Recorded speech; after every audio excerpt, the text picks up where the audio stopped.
So hey there बच्चों, welcome back to Amid Foundation. बच्चों, पिछले वीडियो में हमने खत्म किया था मोमेंट ऑफ फोर्स और इस वीडियो में हम लोग स्टार्ट करने वाले हैं सेंटर ऑफ ग्रेविटी। यस बच्चों, सेंटर ऑफ ग्रेविटी। आपने कई बार लाइफ में ऐसा हुआ कुछ चीजों को एक उंगली पे बैलेंस करते हुए पाए हुए। आपके कई फ्रेंड्स ऐसे होंगे जो ऐसे बुक को एक पॉइंट पे रोटेट करते होंगे, या फिर आपने कभी ना कभी लाइफ में खेलते खेलते स्केल को इस तरह एक फिंगर पे बैलेंस किया होगा ना। बच्चों, आज मैं आपको समझाऊंगा क्यों वो स्केल आपके उस फिंगर टिप पे बैलेंस हो जाता है। तो चलिए शुरू करते हैं, बट उससे पहले लाइक सब्सक्राइब करना ना भूलें। चलिए चलिए स्टार्ट करते हैं बच्चों। ठीक है, चलो मान लो मेरे पास ये एक स्केल है। ठीक है, चलो ठीक। अच्छा, अगर मैं तुमसे बोल दूं कि इस स्केल को तुमको बैलेंस करना, तो तुम क्या करोगे? सिंपल बोलोगे, सर आप यहाँ पे इसके सेंटर पे ऊपर की तरफ ऐसे इसको बैलेंस कर दो, ये बैलेंस हो जाएगा। अच्छा, क्यों बैलेंस हो रहा अब मैं समझाता हूं। जरा मेरे साथ इमेजिन करो कि ये स्केल जो है इसमें ढेर सारे पार्टिकल्स होंगे होंगे ना। कहाँ कहाँ पे? हर जगह होंगे। फॉर एग्जांपल यहाँ पे होंगे, यहाँ पे होंगे, यहाँ पे, यहाँ पे, यहाँ पे, यहाँ पे, यहाँ पे, यहाँ पे, यहाँ पे, यहाँ पे होंगे, यहाँ पे होंगे, ऐसे ढेर सारे पार्टिकल होंगे। ठीक है, इस बात से एकदम क्लियर हो कि इस स्केल में ढेर सारे पार्टिकल होंगे। ठीक है, स्केल के ही पार्टिकल छोटे छोटे। अब जरा यहां ध्यान दो, इस पार्टिकल का नाम मान लो मैं W1 रख दे रहा हूं, इस वाले का W2 रख दे रहा हूं, इस वाले का W3 रख दे रहा हूं, W4 एंड ऐसे ही आगे भी। ठीक है। अच्छा, अब इसमें एक बात ध्यान रखना क्या बच्चों, कि देखो अगर इस पार्टिकल, अच्छा ये पार्टिकल के पास मान लो थोड़ा सा वेट होगा, इस स्केल का थोड़ा सा वेट होगा ना, तो क्या इस थोड़े से वेट पे भी नीचे की तरफ ग्रेविटी फोर्स लग रही होगी ना। इस थोड़े से भी वेट W1 वेट पे जो कि पार्टिकल है इस स्केल का, उस पे भी ग्रेविटी लग रही होगी ना। W2 W3 सब पे लग रही होगी, सारे ही पार्टिकल्स पे लग रही होगी, क्योंकि थोड़े थोड़े वेट। देखिए ऐसा तो है नहीं कि जो छोटा सा पत्थर है उस पर ग्रेविटी नहीं लगती है ना। कोई छोटी सी, अगर एक छोटी सी तिनकी भी होती है तो उस पर भी ग्रेविटी वर्क करती है, वो भी नीचे साइड जाता है। सिमिलरली छोटे से पार्टिकल पे भी जिसके पास वेट है उस पर भी ग्रेविटी लगेगी।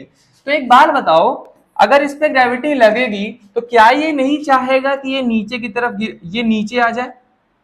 मान लो अगर मैंने अगर फिंगर से ऐसे रखा है और इधर वेट है जिस पे ग्रेविटी लग रही है, तो क्या ये नहीं चाहेगा कि ये वेट जो है ये नीचे आ जाए? चाहेगा ना। सिमिलरली जैसे ये W1 चाह रहा है, वैसे W2 भी चाहेगा कि वो नीचे आ जाए। क्यों? Just because of gravity. इस पे W3 भी चाहेगा ग्रेविटी के हिसाब से नीचे आ जाए, W4 भी चाहेगा ग्रेविटी के हिसाब से वो भी नीचे आ जाए। बट ऐसा होता नहीं है। क्यों? क्यों ऐसा देखने को नहीं मिलता है कि हमें ग्रेविटी लग रही है उस वेट पे तब भी वो नीचे नहीं आ रहा है? क्योंकि जरा मेरी बात ध्यान से समझना बच्चों, कि देखो W1 पे फोर्स लग रहा है, ठीक है। अब उस फोर्स की वजह, कौन सा? Gravitational force. उस फोर्स की वजह से जब ये नीचे आना चाहेगा तो ये लगाएगा एक movement of force, turning movement of force, जो कि इस तरफ रहेगा स्केल के ऊपर। किसके ऊपर? स्केल के ऊपर। ठीक। W1 पे जब ग्रेविटेशनल फोर्स अप्लाई होगा तो वो चाहेगा कि स्केल इस तरफ से झुक जाए ताकि मैं नीचे चला जाऊं। ठीक। W4 भी तो यही चाहेगा कि स्केल इस तरफ से झुक जाए और मैं नीचे चला जाऊं। ठीक। W3 क्या चाहेगा? स्केल इस तरफ से झुक जाए। W4 चाहेगा कि स्केल इस तरफ से झुक जाए ताकि मैं नीचे की तरफ जा जाऊं। ठीक। लेकिन एक्चुअल में क्या ऐसा हो रहा है? स्केल किसी भी तरफ झुक नहीं रहा है। क्यों?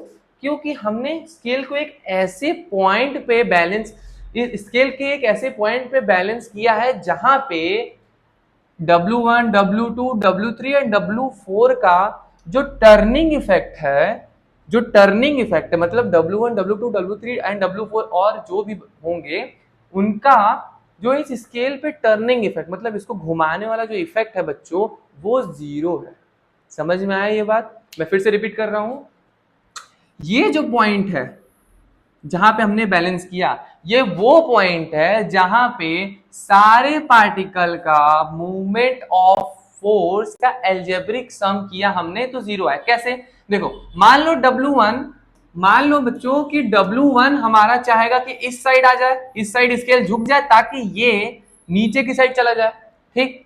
अब W4 भी तो चाहेगा कि ये नीचे की तरफ चला जाए, ऐसे टर्न हो जाए, ऐसे स्केल ऐसे टर्न हो जाए ताकि W4 नीचे की तरफ आ जाए, तो इधर से जो मूवमेंट ऑफ फोर्स W1 का है वो W4 के मूवमेंट ऑफ फोर्स से कैंसिल आउट हो जा रहा है, ठीक, तो स्केल मूव नहीं कर रहा है। सिमिलरली W2 का मूवमेंट ऑफ फोर्स W3 के मूवमेंट ऑफ फोर्स से कैंसिल आउट हो जा रहा है, ठीक, तो स्केल मूव नहीं कर रहा है। लेकिन ये सबका मूवमेंट ऑफ फोर्स किसके, मतलब पाइवोट पॉइंट एक होगा ना जिसके अराउंड ये मूव कर रहे हैं, वो है ये पाइवोट पॉइंट। समझे बच्चों? तो बेसिकली आप ये समझो कि सेंटर ऑफ ग्रेविटी वो पॉइंट होती है बच्चों जिसपे सारे पार्टिकल्स का मूवमेंट ऑफ फोर्स का एल्जेब्रिक सम 0 आता है। ठीक है, ये बात समझ में आ गई। चलो थोड़ा सा एक बार डेफिनेशन देख लेते हैं इसकी। डेफिनेशन क्या कहती है, देखो, center of gravity is the point where the algebraic sum of movement of objects weight about any axis is 0। For example अगर इस हथौड़े की बात कर ले तो इसका सेंटर ऑफ ग्रेविटी इधर क्यों है, यहां पे क्यों नहीं है, यहां पे होनी चाहिए ना सेंटर ऑफ ग्रेविटी, यहां पे क्यों नहीं है, सोच के देखो। क्योंकि देखो मैं बताता हूं, इधर जो वेट पार्टिकल होंगे W1 और इधर जो वेट पार्टिकल होगा, मान लो कुछ भी रखना है W2, तो हमको सिंपल दिख रहा है कि जो W1 है उसकी जो भी वैल्यू होगी वो W2 से कम होगी, होगी ना, क्यों, क्योंकि W2 भारी है, तो W2 चाहेगा कि हम इसको इस तरफ मोड़ दें, W2 चाहेगा ना हम लोग इस तरफ मोड़ दें। तो इसका टर्निंग इफेक्ट अगर तुम इस बीच से देखोगे, ठीक है, W2 का टर्निंग इफेक्ट, मान लो इधर W2 है और इधर W1 है, ये हमारा पाइवोट एक्सिस, हम मान रहे हैं कि ये है मेरा पाइवोट पॉइंट, पाइवोट पॉइंट, ये है मेरा पाइवोट पॉइंट और ये है मेरा W1 का मूवमेंट ऑफ फोर्स। तो आप अगर यहां पे देखो मूवमेंट ऑफ फोर्स W1 का कम होगा, क्यों कम होगा, देखो दोनों में वेट, दोनों की डिस्टेंस सेम है लेकिन W1 का वेट कम है इसलिए इस पे कम ग्रेविटी लगेगा, इसलिए इसका मूवमेंट ऑफ फोर्स कम होगा। W2 का मूवमेंट ऑफ फोर्स इसलिए ज्यादा होगा क्योंकि इसका वेट ज्यादा है तो इस पे ग्रेविटी भी फोर्स ज्यादा कर रही होगी, इसीलिए हमारा सेंटर ऑफ ग्रेविटी यहां ना होके यहां पे आता है। अब अगर तुम यहां पे देखो, अगर हम इस पॉइंट पे बात करें, अगर हम पाइवोट पॉइंट को इस तरफ ला दें तो W2 का भले ही फोर्स ज्यादा है लेकिन डिस्टेंस तो कम हो गया, और W1 का भले ही फोर्स कम है लेकिन डिस्टेंस ज्यादा हो गया। अब इससे क्या होगा कि W1 का मूवमेंट ऑफ फोर्स W2 के मूवमेंट ऑफ फोर्स को कैंसिल आउट कर देगा और हमारा ये बॉडी बैलेंस हो जाएगा इस पॉइंट पे। ये बात समझ में आ गई बच्चों? ठीक, W1 का W2 movement of force cancel out कर देगा, वो किस पॉइंट पे, इस पॉइंट पे। क्यों कर दे रहा है, क्योंकि अगर हम डिस्टेंस कम देंगे तो मूवमेंट ऑफ फोर्स कम हो जाएगा, इसकी डिस्टेंस ज्यादा है, इसका मूवमेंट ऑफ फोर्स ज्यादा हो जाएगा। ठीक, चलो नेक्स्ट एग्जांपल भी देख लेते हैं। अच्छा, ये भी हमने कभी ना कभी लाइफ में ऐसे खेल के देखा, तो यहां पे भी हम देखते हैं क्या कि देखो अगर ये इस तरफ जाने लगता है तो हम इस दिशा में अपने पैर को पुश करते हैं ना, क्यों, क्योंकि इसके मूवमेंट ऑफ, मान लो यहाँ पे जो भी वेट होगा वो इस साइड मूवमेंट ऑफ फोर्स मतलब इस साइड टर्न करना चाहेगा, तो हम इसके अपोजिट साइड फोर्स लगाते हैं ताकि इधर से ये कैंसिल आउट हो जाए। और हम खड़े किस पे हैं, हम हैं पाइवोट पॉइंट पे खड़े। ठीक है, तो ये बात जरूर ध्यान रखना बच्चों कि जो सेंटर ऑफ ग्रेविटी होता है वो पाइवोट पॉइंट होता है जिसपे कि सारे पार्टिकल का मूवमेंट ऑफ फोर्स का एल्जेब्रिक सम 0 होता है। अगर मान लो ये W1 है और ये W2 है, ठीक है, और मान लो W1 और W2 बराबर है, लेकिन हमने अगर हम बैलेंस इक्वल नहीं करे तब भी ये तो घूमेगा ना। ठीक, तो अगर हम सेंटर पाइवोट पॉइंट पे रहेंगे और पाइवोट पॉइंट से अगर हम मान लो W1 ज्यादा है और W2 कम है, तो देखो अगर हम ये देखो ये जो है ये डिस्टेंस मान लो D है, ठीक है, और ये डिस्टेंस मान लो कैपिटल D है, ठीक, और मैं तुमसे बोल दूं कि W1 इंटू डी करेंगे तो ये मूवमेंट ऑफ फोर्स आ जाएगा किसका, ये मूवमेंट ऑफ फोर्स आ जाएगा इस साइड वाले का, मतलब कि ये कितना टर्निंग इफेक्ट लगा रहा है इसके ऊपर घूमने के लिए ताकि ये जो प्लेन वाला है वो इस तरफ घूम जाए। ठीक, और अगर मैं W2 अगर मैं W2 इंटू कैपिटल डी कर दूंगा तो ये मूवमेंट ऑफ फोर्स आएगा क्या, किसका, ये कितना लगा रहा है इस तरफ घूमने के लिए। ठीक, तो अगर मैंने सेंटर ऑफ ग्रेविटी पे मैं खड़ा हूं तो ये मूवमेंट ऑफ फोर्स और ये मूवमेंट ऑफ फोर्स दोनों बराबर हैं, ये बात तुम समझ जाओ। ठीक, ये बात समझ में आ गई।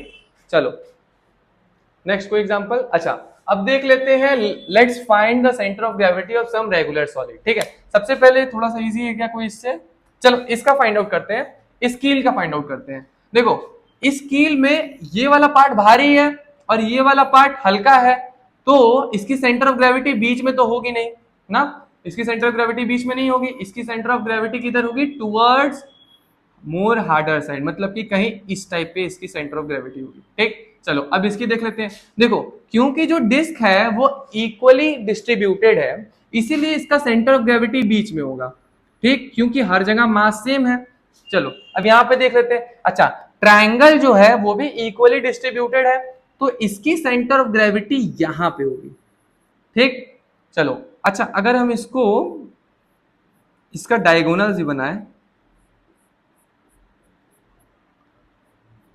तो देखेंगे कि जो मेरी centre of gravity of triangle होती है वो सेंटर में होती है, किसके, जहां पे तीनों डायगोनल इंटरसेक्ट करते हैं। चलो अब पैरेललोग्राम का देख लेते हैं। पैरेललोग्राम का भी सेम केस है बच्चों, जहां पे डायगोनल्स इंटरसेक्ट होते हैं वहां पे ही इसकी भी सेंटर ऑफ ग्रेविटी होती है, दिस पॉइंट।